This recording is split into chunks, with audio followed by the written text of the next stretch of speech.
Yung mga foreigner natin, dumiretso na po sila doon sa dulo. Sa Europe siya, papade. Ha? Kala nga nasa Europe siya. Tinututukan niya yun.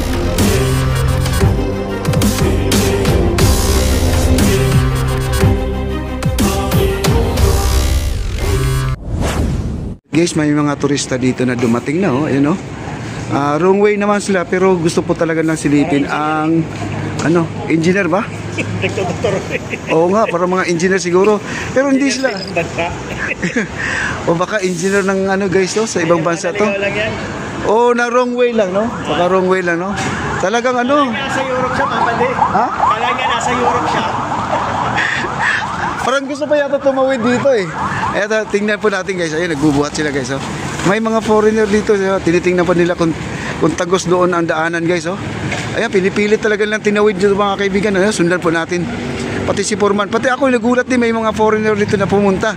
Ayan, oh. Talagang sundan po natin. May bisita. Oo. Si Foreman may bisitang Amerikano. O pinasyal na yung niya, yung esplanade niya kahit hindi pa tapos guys, no. Ayun, mga foreigner, oh. Ang galing, no. Kita niyo naman, di pa tapos. Ayan. Nagtuturo-turo doon guys, oh. Nagtuturo-turo doon, oh. Ayan, oh.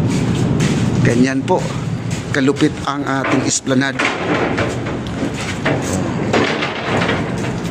Oh, kita niyo may mga harang na guys, oh. Nakita nyo, may mga harang na. Yung mga foreigner natin, dumiretso na po sila doon sa dulo. Ayan.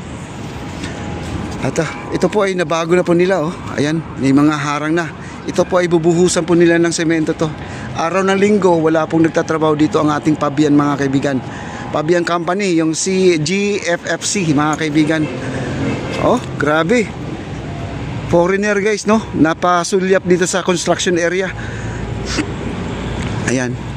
At dito po ay nagwawalis na po sila at balak na pipinturahan na po, no? Ayan po si Foreman, nandoon po si Foreman.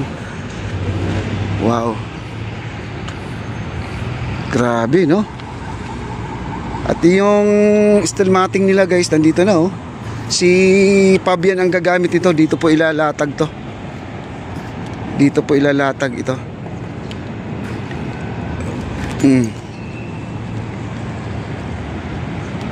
Ayan, may harang na po para sa buhos, no? At sana po ito ipipinturahan pa dahil na puro kalawang kasi to, oh. Na sana po ipipinturahan bago nila bubuhusan at lalagyan muna ng stilmating guys, no? Bago bubuhusan ng semento. At ito na pala, nag-umpisa na pala sila nagbuhos dito guys, oh. Ayan, oh, nag-umpisa na, nagbuhos, oh. Oh. Ayan. Wow, ang ganda, oh.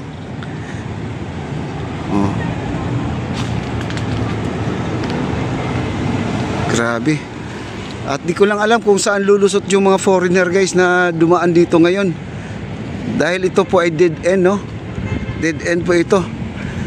Ayun, bumalik po sila guys. Kasi dito guys, nandito ngayon si Foreman Jason, no? At inaayos po nila yung yung area. At malinis na po guys, oh. Dahil ito ay papahira na po nila ng rubberized guys. Ay nagpipintura na. Ayun, oh, nagpipintura na guys. Puntahan po natin, ha. Oh, wow.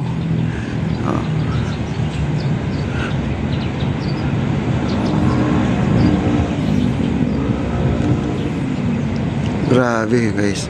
At naligaw yata itong dalawang guys, yung dalawang foreigner. Bumabalik po sila. At meron pa tayong mga lamppost dito, may 4 pa dito guys, oh. Ayan, oh.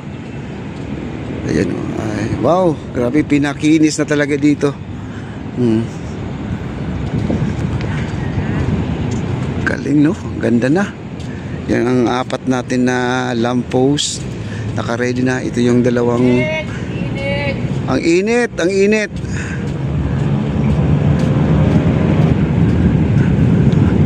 Ayan guys, dito na po tayo. At ito po, pinapahira na po nila ng, di ko lang alam kung ano pong pinapahid dito guys, no? Para sa, yata to, para di mag-absorb, no? Ito yan, pinapahira na po nila.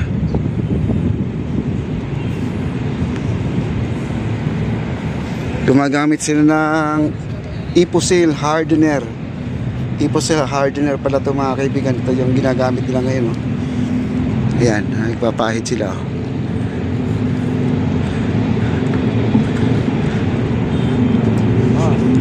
Ano yan? Ano? Varnish? Para mapinturahan. Para kakapit yung pintura. Ayan, para kakapit ng pintura, guys. Kailangan may ganyan pala. Pampakapit. Okay. Ayan, pinahira na po nila, guys. Kasi Iposil pala to ang tawag nito. Ayan.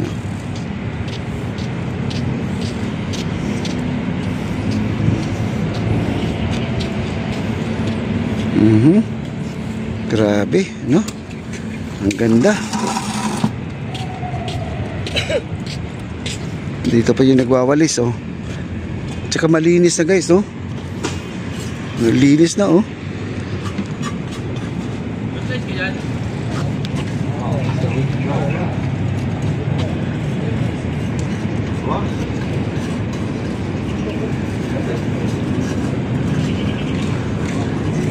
Ayan pong dalawa na ligaw po, guys, no? Sila po ay namangha lang dito sa nakita po nila, guys, oh.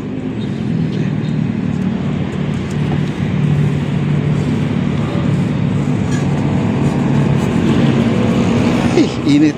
Dito tayo sa silong. Ang ganda na, oh. Ayan. Grabe po, no? Ganda. Oh, nagpapausok dito. Daming gamo-gamo kasi daming gamo-gamo. Si Foreman, inaabangan na po yung kanyang project. Pipintura na sila. Ayan, oh.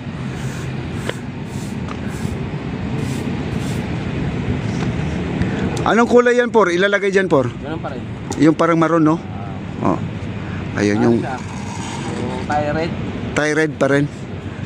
Rubberized. Ayun, no? Ayun, no? At Sa Maestranza. yun ang ginawa nyo dati, no? Same lang sa Maestranza, guys, na ano, kulay na parang may pagka ano, maroon red. Ano ba yan? Ganda na, oh. Tinututukan niya ni Foreman. Ito yata, di ko pa alam kung ito ay inayos na nila kasi nagpapausok sila dito, guys. Dahil itong puno na to, ang daming gamo-gamo. Tapos naglalawa po dito, nagtutubig. Kaya buti lang wala ng ulan, wala na pong mga gamo-gamo dito. No, kala mo mga lamok, no? Ayan.